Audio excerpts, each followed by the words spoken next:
नमस्कार, मैं हूं डॉक्टर वरुण प्रभा और स्वागत करती हूं आप सभी लोगों का अपने इस चैनल पर। आज के इस वीडियो में हम बात करने वाले हैं एस्ट्राडायल टेस्ट के बारे में। एक तरीके का सिंपल ब्लड टेस्ट होता है जिसके द्वारा एस्ट्राडायल के अमाउंट को ब्लड में मेजर किया जाता है। एस्ट्राडायल जिसको E2 भी बोला जाता है, ये एक तरीके का फीमेल सेक्स हार्मोन होता है जो कि चीफली ओवरीज के द्वारा प्रोड्यूस होता है। तो आज के इस वीडियो में हम इसी एस्ट्राडायल टेस्ट के बारे में बात करेंगे, समझेंगे कि ये क्या होता है, इस टेस्ट को किन कंडीशंस में परफॉर्म करने के लिए कहा जाता है, ये टेस्ट कैसे परफॉर्म किया जाता है और इसकी नॉर्मल वैल्यूज़ क्या होती हैं। लेकिन आगे बढ़ने के पहले अगर अभी तक आपने हमारा चैनल सब्सक्राइब नहीं किया तो जल्दी से जल्दी कर लें ताकि आपका कोई भी अपडेट मिस ना हो और मैं आप तक ऐसे ही अलग अलग मेडिकल टेस्ट और इन्वेस्टिगेशंस की जानकारियाँ लेकर आती रहूँ। तो आगे बढ़ते हैं। एस्ट्राडायल जैसा कि मैंने पहले ही बताया कि ये चीफली ओवरीज के द्वारा प्रोड्यूस होती हैं। उसके अलावा ये एड्रिनल ग्लैंड, प्लेसेंटा, टेस्टिस और कुछ और भी टिश्यूज़ होते हैं जिसके द्वारा ये प्रोड्यूस होती हैं। ये एक तरीके का एस्ट्रोजन होता है।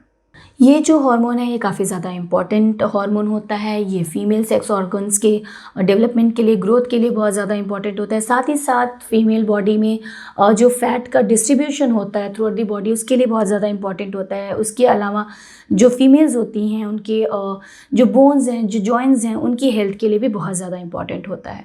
ये हार्मोन कुछ अमाउंट में मेल्स में भी, पुरुषों में भी पाया जाता है, पर वो ज़्यादा सिग्निफिकेंस का नहीं होता है।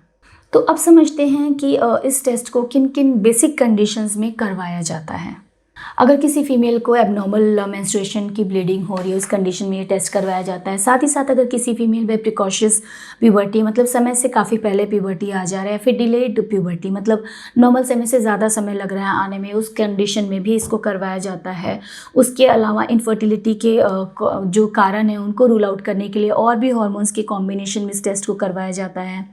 साथ ही साथ अगर कोई ओवेरियन कैंसर या ट्यूमर या कोई मास सस्पेक्ट करते हैं, उस कंडीशन में भी इस टेस्ट को करवाया जाता है।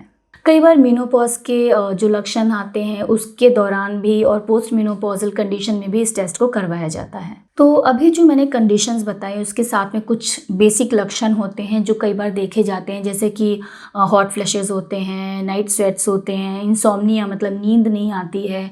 कई बार जो मेंस्ट्रुएशन है उसकी जो साइकिल है वो काफ़ी इरेगुलर हो जाती है। तो ये सारे जब लक्षण होते हैं और ऊपर जो भी मैंने कंडीशंस बताएं उनसे रिलेटेड कोई साइंस और सिम्टम्स समझ आते हैं तो ये टेस्ट करवाया जाता है। अब समझते हैं कि इस टेस्ट को कैसे परफॉर्म किया जाता है, क्या क्या प्रिपरेशंस की जाती हैं, क्या क्या प्रिकॉशंस लिए जाते हैं और साथ ही इसका जो नॉर्मल वैल्यूज़ होती हैं वो क्या होती हैं। तो ये जो टेस्ट होता है एक सिंपल ब्लड टेस्ट होता है जिसके लिए एक ब्लड सैंपल की ज़रूरत होती है जो कि हमारे एल्बो की वेन से लिया जाता है। अब इसके लिए कई सारे जो प्रिकॉशंस होते हैं उसके बारे में एक बार बात कर लेते हैं।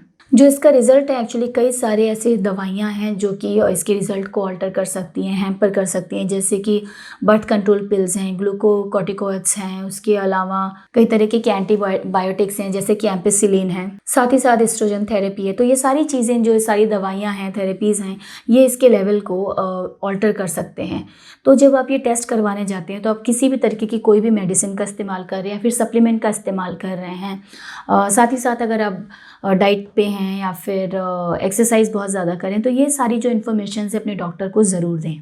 उसके अलावा जो ये एस्ट्राडायल होता है ये थ्रू आउट द डे अलग अलग टाइम पे इसका जो लेवल जो होता है ये वेरी करता है। साथ ही साथ मेंस्ट्रुएशन के दौरान भी और मेनोपॉजल कंडीशंस में भी इसकी जो लेवल्स हैं ये वेरी करते हैं। अब इसका जो नॉर्मल रेंज है उसके बारे में बात कर लेते हैं। एक नॉर्मल मेंस्ट्रुएटिंग फीमेल में इसका जो नॉर्मल रेंज है वो 15 to 350 पिकोग्राम पर ml हो सकता है। वहीं पे जो पोस्ट मेनोपॉजल फीमेल है उसमें नॉर्मल से इसका जो वैल्यू है कम हो सकता है। तो इस कंडीशन में ये 10 पिकोग्राम पर ml हो सकता है। अभी जो रेंज मैंने आपको बताया लैब टू लैब थोड़ा सा वेरिएशन इसमें हो सकता है, मतलब एक लैब में इसका वैल्यू थोड़ा सा कम ज़्यादा और दूसरे में थोड़ा सा 19-20 ज़्यादा हो या कम हो। तो जब भी आप कोई भी अपने मेडिकल इन्वेस्टिगेशंस का रिपोर्ट देखते हैं तो हमेशा जिस लैब से करवाया उसका जो रेफरेंस रेंज होता है उसको हमेशा ध्यान में रखें, उसी के हिसाब से अपनी रिपोर्ट को देखें। एक और इम्पॉर्टेंट पॉइंट है जो हमेशा मैं आपके साथ डिस्कस करती हूँ कि जब भी आप कोई टेस्ट करवाते हैं, कोई भी मेडिकल टेस्ट करवा रहे हैं, किसी भी तरीके का कोई मेडिकल इन्वेस्टिगेशन करवा रहे हैं, तो जो आप लैब सिलेक्ट करते हैं वो बहुत ज़्यादा इंपॉर्टेंट होता है।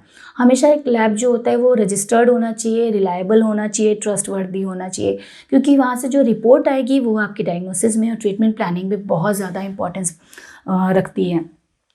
तो अगर आपको भी ऐसे किसी लैब के बारे में जानकारी चाहिए तो हमारी टीम ने डिस्क्रिप्शन बॉक्स में आपके लिए एक ऐसी लैब का लिंक दिया हुआ है जिसकी आप मदद ले सकते हैं।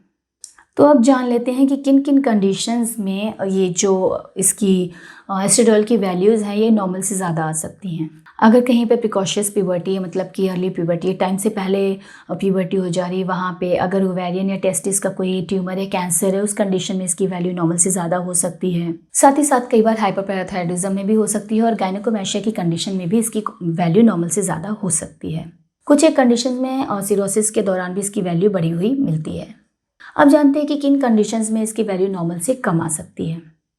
एक तो नॉर्मल मेनोपॉज में इसकी वैल्यू नॉर्मल से कम आएगी। उसके अलावा अगर समय से पहले मेनोपॉज हो जाता है तो भी इसकी वैल्यू कम आती है। पीसीओएस की कंडीशन में इसकी वैल्यू कम आती है। साथ ही साथ अगर डिप्लेटेड एस्ट्रोजन प्रोडक्शन है, उस कंडीशन में भी इसकी वैल्यू नॉर्मल से कम आती है।